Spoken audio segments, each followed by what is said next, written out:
क्यों? नैवं विदामो भगवान प्राण रोदम।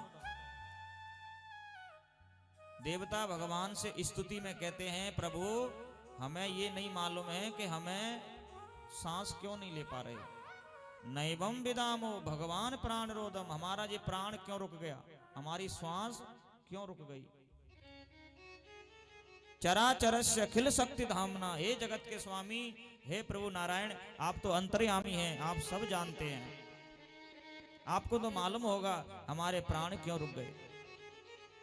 विदेहि तन्नो ब्रजनाद मोक्षम, हे ब्रज के ठाकुर, हे बांके बिहारी, हमारी रक्षा करो, हमारे प्राण रुक गए हैं, हम श्वास नहीं ले पा रहे हैं।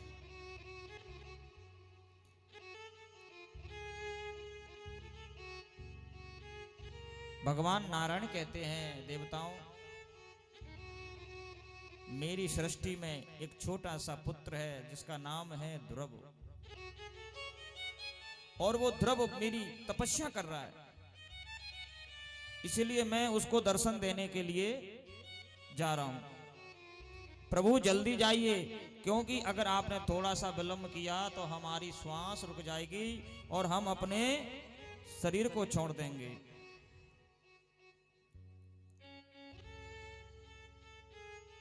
भगवान गरुड़ पर बैठ करके और ध्रुव जी के पास आ रहे। अच्छा एक बात कहें,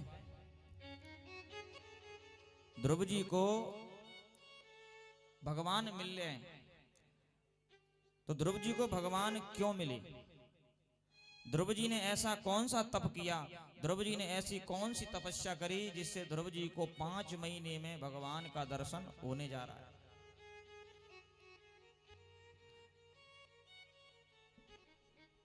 ध्रुव जी को भगवान जब मिले हैं जब ध्रुव जी के जीवन में गुरु महाराज आ गए। जब तक हमारे जीवन में गुरु दीक्षा नहीं होगी, गुरु मंत्र नहीं मिलेगा, जब तक हम गुरु नहीं बनाएंगे तब तक हमें भगवत कृपा होने वाली नहीं है। पहले तो ये समझो कि हम गुरु बनाते क्यों हैं।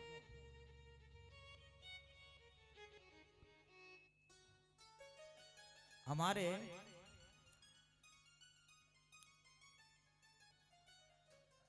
एक गुरु जी के शिष्य हैं, उन्होंने दीक्षा ली 20 साल बाद, और जब 23 वर्ष के हो गए गुरु दीक्षा ले, 3 वर्ष हो गई, तो किसी ने उनसे पूछा कि आप कितने साल के हो गए, तो उन्होंने जवाब दिया कि हम 3 साल के हुए। समझना, उम्र कितनी है? 23 साल, और 3 साल पहले दीक्षा ली थी, तो वो अपनी उम्र बता रहे हैं 3 साल की। महाराज 3 साल की उम्र, दिखने में तो आप 23-24 साल के लग रहे हैं। उन्होंने कहा, बिल्कुल कहा तुमने, लेकिन 20 साल हमारी ऐसे ही निकल गई। 3 साल पहले हमने जब से दीक्षा ली है तब से हमारी ये 3 साल सही है, बाकी के 20 साल तो हमारे बेकार गए। देखिए, पहले गुरु कौन है? माता। माता गुरु क्यों मानी गई है? कई लोग क्या करते हैं, ये समझ लेते हैं कि जो गुरु ब्राह्मण को बनाते हैं वही माता को बना लो। ऐसा नहीं है, माता का स्थान अलग है। जीवन में 24 गुरु आए हैं। माता गुरु इसीलिए होती है कि माता तुम्हें सिखाती है, बेटा ये तेरे पापा हैं, ये तेरे दादा हैं, ये तेरे नाना है, ये तेरे चाचा हैं। ये कौन बताता है? माता बताती है, इसीलिए माता गुरु कहलाती है। और पिता इसीलिए गुरु कहलाता है कि पिता तुम्हें जीवन में आगे बढ़ाता है, तुम्हें कारोबार सिखाता है, दुनिया की पहचान कराता है। ये कौन? पिता। और जब बच्चा स्कूल में पढ़ने जाता है तो टीचर उसे संसार की बातें पढ़ाते हैं, तो तीसरे नंबर पे उनके टीचर गुरु होते हैं। लेकिन सत्संग कराना, भगवान के धाम को याद, भगवान की पहचान कराना, भगवान के बारे में बताना, ये तो हमारे कोई गुरु महाराज होंगे जो विद्वान होंगे, योग्य होंगे, वही तुम्हें परिचय कराएंगे। भगवान के बारे में तुम्हें तुम्हारी माँ नहीं कराएगी, पिता नहीं कराएगा। क्यों? उनके मन में ये डर होता है कहीं मेरा बच्चा कहीं बाबा ना बन जाए। हाँ, कहीं मैंने भगवान के बारे में मोड़ दिया तो कहीं ये तिलक लगा के संत ना बन जाए। चोर भलों बन जाए, डाकू भलों बन जाए, लेकिन संत ब्राह्मण नहीं बन पाए। पर गुरु महाराज बताते हैं कि भगवत कृपा होगी जब भी हम गुरु दीक्षा लेते, क्योंकि गुरु कोई साधारण नहीं है।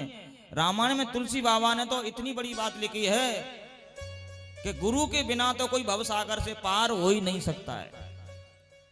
ये बाबा तुलसी ने लिखा है कि गुरु बिन भव निधि तरय न कोई, गुरु बिन भव निधि तरह न कोई, गुरु बिन भव निधि तरह न कोई, गुरु बिन भव निधि तरह न कोई, जो बिरंच शंकर सम होई, जो विरंच शंकर सम होई, शंकर सम होई। शंकर होई।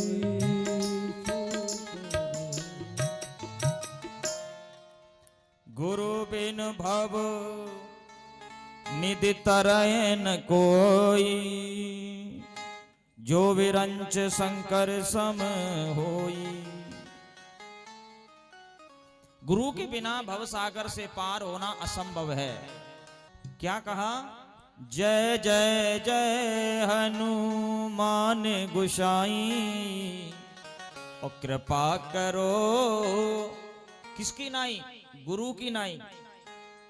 ये नहीं कहा कि कृपा करो राम की नाई, कृपा करो कृष्ण की नाई। नाई, राम कृष्ण को नहीं लगाया। क्या लगाया? कृपा करो गुरुदेव की नाई। गुरुदेव की जैसी कृपा हो जाए वैसे हनुमान जी आप कृपा। देखो, जगत गुरु कौन है? जगत गुरु है हमारे भगवान श्री कृष्ण। लिखा है गीता में, वसुदेव सुतम देवम कंस चारूढ़ मर्दनम, और देवकी परमानंदम कृष्णम वंदे जगत गुरु। लिखा है। तो जगत के गुरु कौन है? बोले भगवान कृष्ण। लेकिन